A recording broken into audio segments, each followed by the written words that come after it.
my word, we have a lot to cover in this video. Strap in, we're going gaming.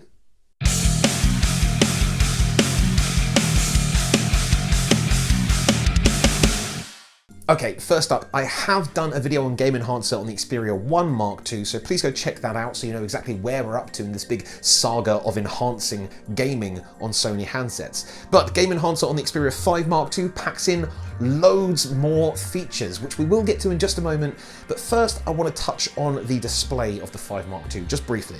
The display on the Xperia 5 Mark II can be set to a constant high refresh rate of 120 Hz. Nice. This means that the display is switching off and on again 120 times every single second, which means that high-speed animations within Android are going to look bellissimo, and of course some high refresh rate games are going to look absolutely epic on this thing as well. A quick search on the World Wide Web will show you a list of over 160 titles that support this high frame rate and will look absolutely superb on the Xperia 5 Mark II. But let's say that you don't care about your smoother scrolling or your nice animations within the Android interface. That's fine. Let's say you want to save your battery life whilst you're not gaming so that you have more battery life for when you are gaming. Well, you can actually set that up on the Xperia 5 Mark II, and this is where we start touching some of the new features in Game Enhancer. So, if you want high refresh rate on only when you're gaming, just switch off the high refresh rate in the settings, and whilst you're playing your high frame rate game, open up Game Enhancer, Game Mode, and hit Custom. Here you'll be able to choose your refresh rate, and you'll even be able to activate Sony's motion blur reduction to simulate a 240 Hz refresh rate for even smoother gameplay.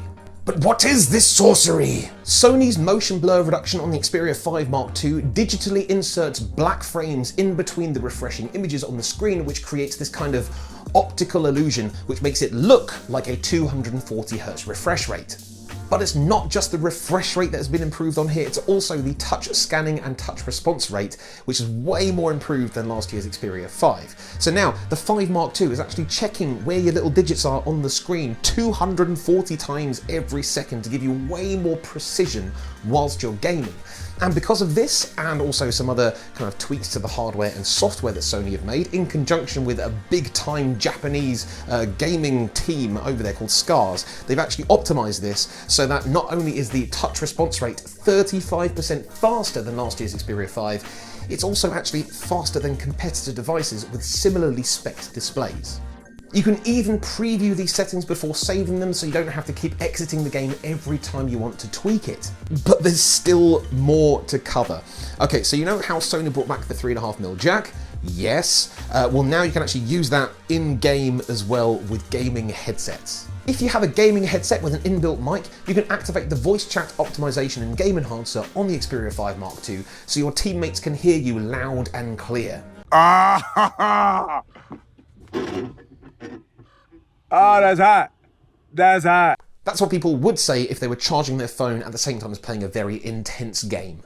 But now, thanks to heat suppression power control in Game Enhancer, you can bypass the battery whilst gaming, so your Xperia 5 Mark II is powered directly from the charger. This means that your battery can get a little bit of a rest while you 180 no-scope some noobs, and of course it stays cooler for longer, which will improve the handset's performance in more intense games, and of course it leads to better battery health in the long term as well. There's even an internal graphene structure to help with the heat dissipation and CPU optimization to make sure that the Xperia 5 Mark II runs at peak performance for longer. So what's the big deal? How do all these techie improvements make a tangible difference to the end user? Well, the Xperia 5 Mark II is going to be the first smartphone capable of supporting Call of Duty Mobile multiplayer at 120 Hz refresh rate. But Dom, will this make me a better player? Okay, so if you think the limitations of your current device is the main thing that's holding you back, and then you try this phone and you still suck at the game, maybe the problem isn't the phone.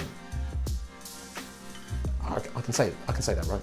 Basically, Sony is giving you every opportunity to get the most out of your gaming experience, including giving you a 21:9 cinema-wide display, which gives you a wider field of view so that you might actually see things that the competition might miss. And of course, all your settings are, down to your preferences and your abilities and your needs. And the great thing about Game Enhancer is that it remembers all of these settings for all of these different games. So if you want something maxed out, like on Call of Duty, you want all the settings on maximum, that's fine. And then you've got a different game where you might want kind of slightly more normal settings, that's fine too. As your gaming needs change, the 5 Mark II changes with you. Oh, I almost forgot. You can actually use a DualShock 4 controller with a whole bunch of Android games.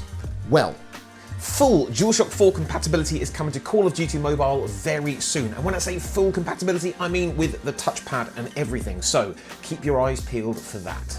So, with the Xperia 5 Mark II, your gaming experience really is leveled up with a 120Hz refresh rate screen, which can then obviously be kicked up to a 240Hz simulated refresh rate on there, thanks to Sony's motion blur reduction. Then you've also got a touch scanning rate, which is 4 times faster than the Xperia 5, a touch response rate, which is 35% faster than the Xperia 5, heat suppression, power control, CPU optimization, and of course an internal graphene structure to keep the temperature down, but the performance up. And of course you can use gaming peripherals that you probably already own. And all of that on top of the awesome things that Game Enhancer already gave you. I mean, come on. It's a bit of a pocket powerhouse, this thing. Anyway, don't forget to like, follow and subscribe, and I will see you next time for some more Xperia tips.